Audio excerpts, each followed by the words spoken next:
Dès que nous avons réalisé que le facteur essentiel dans la conduite d'un chrétien, c'est la vie, nous savons alors que nous devons non seulement éviter ce qui est mauvais, mais aussi tout ce qui extérieurement semble bon. C'est uniquement ce qui procède de la vie intérieure du chrétien qui doit le conduire. C'est pourquoi nous ne pouvons pas faire ce qui ne jaillit pas de la vie. Souvenons-nous de la parole de Dieu. Mais tu ne mangeras pas de l'arbre de la connaissance du bien et du mal, car le jour où tu en mangeras, tu mourras. Genèse 2,17. Remarquons que le bien et le mal sont cités ensemble et qu'au-dessus et opposé au bien et au mal se situe la vie. Le standard de la vie est un standard supérieur.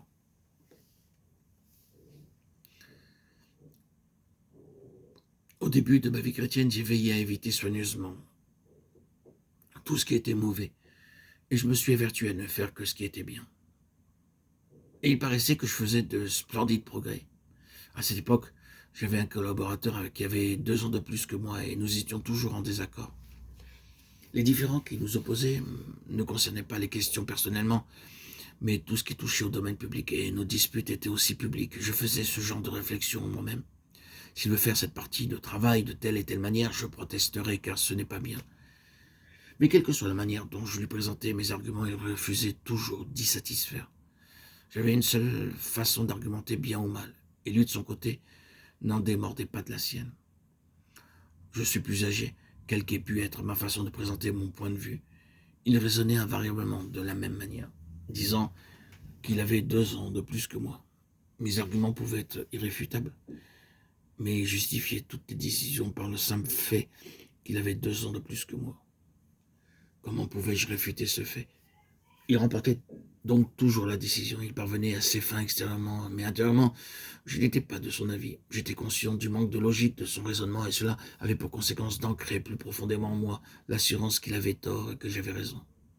Un jour, je me suis plaint de cette injustice auprès d'une sœur d'un certain âge, qui avait une réelle valeur spirituelle. Je lui ai donc expliqué la situation, j'ai fait l'exposé de mes arguments, et lui ai demandé d'arbitrer. Avait-il raison ou avais-je raison? C'est ce que je voulais savoir.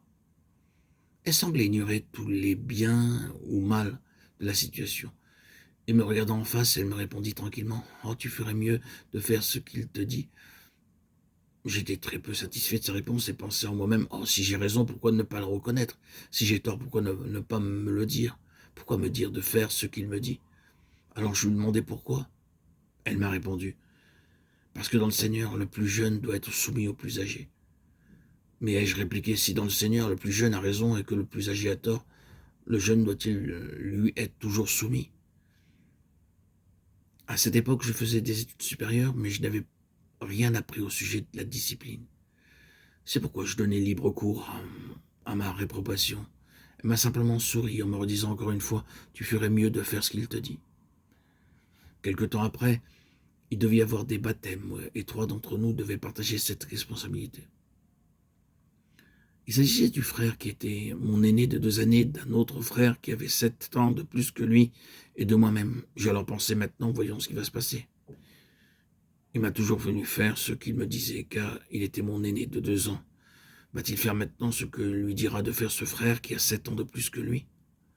Tous 3, nous avons donc discuté du service à accomplir, mais il refusait d'accepter toute suggestion proposée par son aîné. Pour chaque détail, il insistait en disant qu'il avait sa façon de faire les choses. Finalement, il s'en sortit en nous disant « Vous deux confiez-moi tout cela, car je pourrais très bien m'en occuper tout seul. » Oh, j'ai pensé quelle espèce de logique est-ce cela? Il a toujours fallu que je lui obéisse, car il était mon aîné. Mais lui-même n'a pas besoin de le faire à l'égard de son aîné. Aussitôt, je suis allé trouver cette sœur âgée pour lui exposer la situation et pour qu'elle donne son avis. La chose qui m'ennuie, lui ai-je dit, c'est que pour ce frère, il n'est jamais question de ce qui est bien ou de ce qui est mal. Elle s'est alors dressée sur ses pieds et m'a demandé « Jusqu'à ce jour, n'as-tu jamais perçu que ce qu'est la vie de Christ? Pendant ces quelques mois écoulés, tu n'as fait que déclarer que tu avais raison et que ton frère avait tort. Ne sais-tu donc pas ce que signifie la croix? Comme tout ce que je disais était basé sur ces 2 mots, bien ou mal, elle m'a rejoint sur ce terrain et m'a demandé « Penses-tu que c'est bien d'être conduit comme tu l'as fait? Penses-tu que ce soit bien d'avoir parlé comme tu as parlé? Penses-tu que c'est bien de venir me raconter toutes ces choses? Tu as pu te conduire de manière raisonnable et juste, Mais s'il en est ainsi, quelle est ta réaction à l'égard de ce que tu ressens intérieurement? La vie qui est au-dedans de toi ne réagit-elle pas à l'égard de ta propre conduite? Frères et sœurs en Christ, j'ai dû donc admettre que même si j'avais raison d'après les normes humaines, bien ou mal, l'arbre de la connaissance, la vie intérieure ne m'approuvait pas. Je n'avais pas compris ce qu'est l'arbre de vie au centre du jardin d'Éden. Il me fallait donc vivre avec cet esprit de vie que le Christ a voulu nous offrir. C'est la seule raison pour laquelle le christianisme est acquis. C'est la seule raison pour laquelle nous méritons l'onction et nous pouvons avoir la vision et comprendre quelle est notre vocation, être dans la vie, dans cette vie divine qui dépasse tout raisonnement, intellectualisme, connaissance du bien ou du mal, quoique nécessaire, mais par cette vie qui coule en nous, cette vie de Christ en nous, nous allons de l'avant. Et la vie intérieure en nous se fortifie, elle a ses fondations. Nous ne sommes plus dans la division, la contradiction, mais dans l'édification de notre être intérieur par Christ qui vit en nous. Nous vivons alors dans la présence de Dieu. Toute notre façon d'agir est gouvernée par ce principe de vie et non pas celui du bien ou du mal. Ainsi, nos yeux se dessillent. Nous pouvons voir et avoir cette vision et ne plus juger si une situation est bonne ou mauvaise, même si les situations sont favorables. L'onction intérieure confirme le bien fondé d'une chose ou l'absence d'onction indique que l'approbation divine s'est retirée. Par l'activité intérieure de la vie divine en nous, la paix et la joie dans l'esprit nous indiquent le chemin à suivre en Christ, par Christ et pour Christ en nous. Nous ne sommes plus de l'extérieur, mais nous vivons une vie intérieure, intense, profonde, qui nous édifie et nous pousse à aller toujours de l'avant. Ceci fut mon expérience. Après de nombreuses années d'échecs, de déceptions, de visions voilées.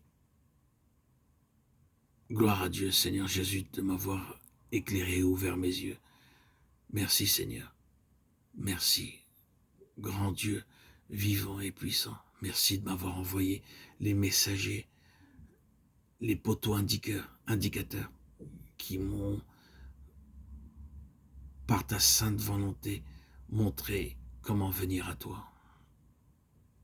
Gloire à ton saint nom, Jésus, à ton saint nom précieux et puissant. Alléluia. Alléluia. Alléluia. Yeshua, Melech HaMashiach.